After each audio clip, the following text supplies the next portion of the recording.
ఓం శ్రీ గురుభ్యో నమః. శ్రీ శ్రీ శ్రీ యోగి రామానంద గురుపాదుకా పూజయామి. ఈ జగత్తుకే అమ్మ అయినటువంటి ఆది పరాశక్తి గురించిన విషయాలు. అమ్మనే అంతా. అటువంటి ఆది పరాశక్తి అయిన జగన్మాత గురించి గురు సమానులు గౌరవనీయులు శ్రీ విజయ్ కుమార్ సార్ గారి మాటల్లో.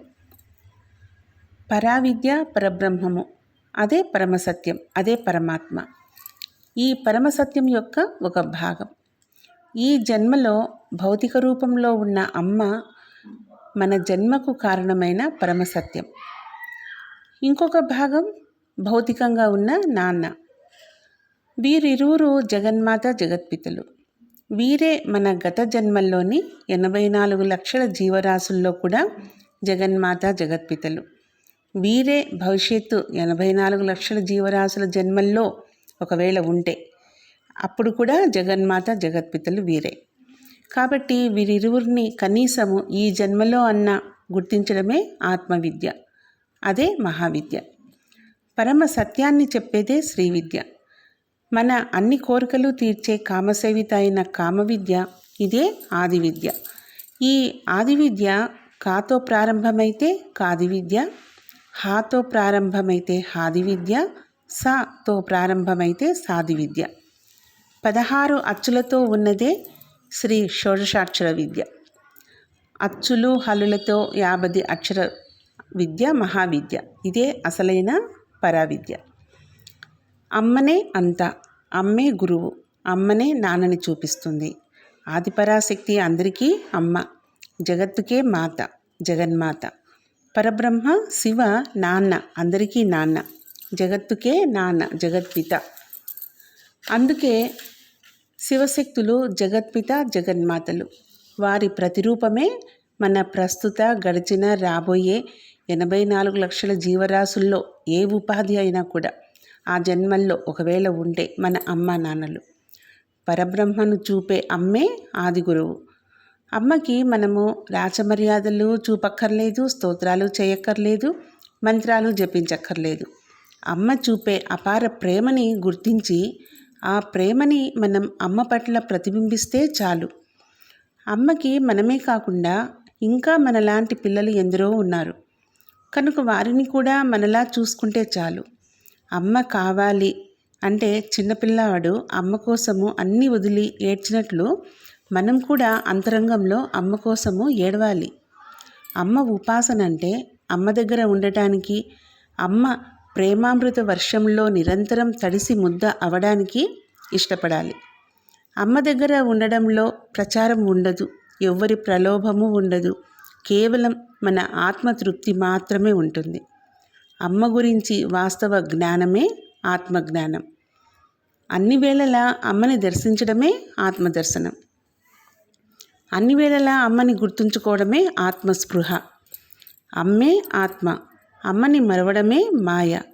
ఇంతకీ అమ్మ ఇప్పటి జీవితంలో ఉన్న భౌతిక అమ్మ మాత్రమే కాదు, భౌతికంగా అన్ని జీవరాశులకి అమ్మ రూపంలో ఉన్న ఆదిశక్తి. అమ్మే ఆదిశక్తి, నాన్ననే ఆది పరబ్రహ్మం. వీరిద్దరే శివశక్తులు. ఇదే తెలుసుకొని జీవించాలి మనందరం కూడా. అమ్మ, నీ ముందు ఏ శక్తి లేదు కదా, ఆద్యవు కదా, ఆది ఆద్యవు కదా, అందుకే అమ్మ నువ్వు ఆదిశక్తివి. అందరికంటే ముందుగా నువ్వే ఉన్నావు కాబట్టి నువ్వు పూర్వజవి. నాకు ఈ సకల ప్రాణకోటికి నీవు చేస్తూ ఉన్న సేవ ఇంత అని చెప్పలేం. కాబట్టి మా పట్ల కొలతలు లేని నీ సేవ అమేయం. అందుకే అమ్మ నువ్వు అమేయత్వమయ్యావు.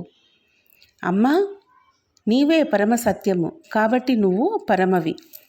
అమ్మ, నీవు పావనమూర్తి కాబట్టి నీ ఆకృతి పావనాకృతి.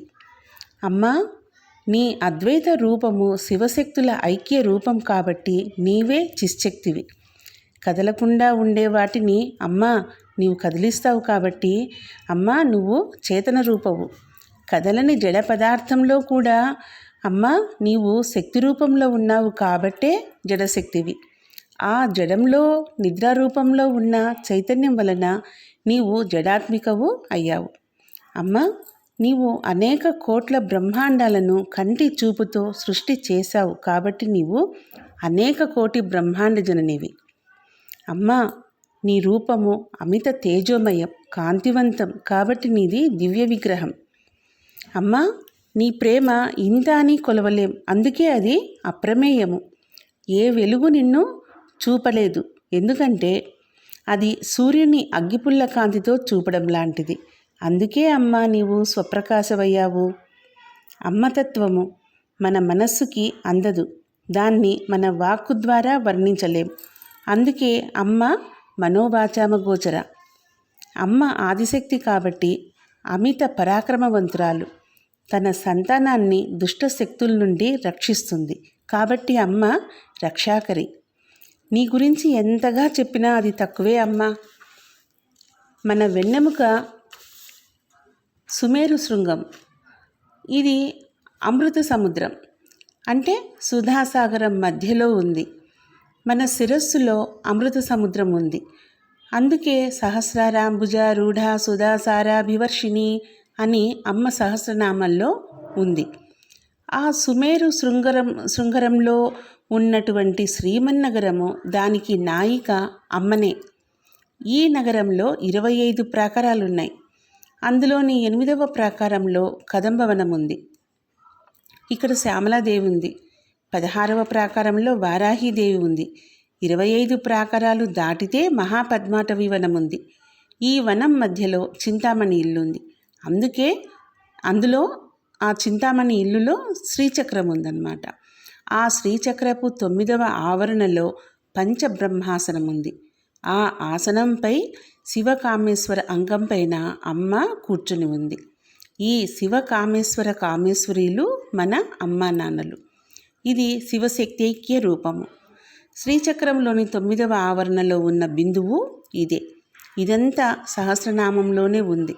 చూడండి, సహస్రారాంబుజారూఢ సుధాసారాభివర్షిణి సుమేరు మధ్య శృంగస్థ శ్రీమన్నగర నాయిక చింతామణి గృహాంతస్థ పంచబ్రహ్మాసన స్థిత మహాపద్మాటవీ సంస్థ కదంబవనవాసిని సుధాసాగర మధ్యస్థ కామేశ్వరాంకస్థ శ్రీచక్రరాజనిలయ శ్రీ శివశక్తీకరూపిణి శ్రీ లలితాంబిక.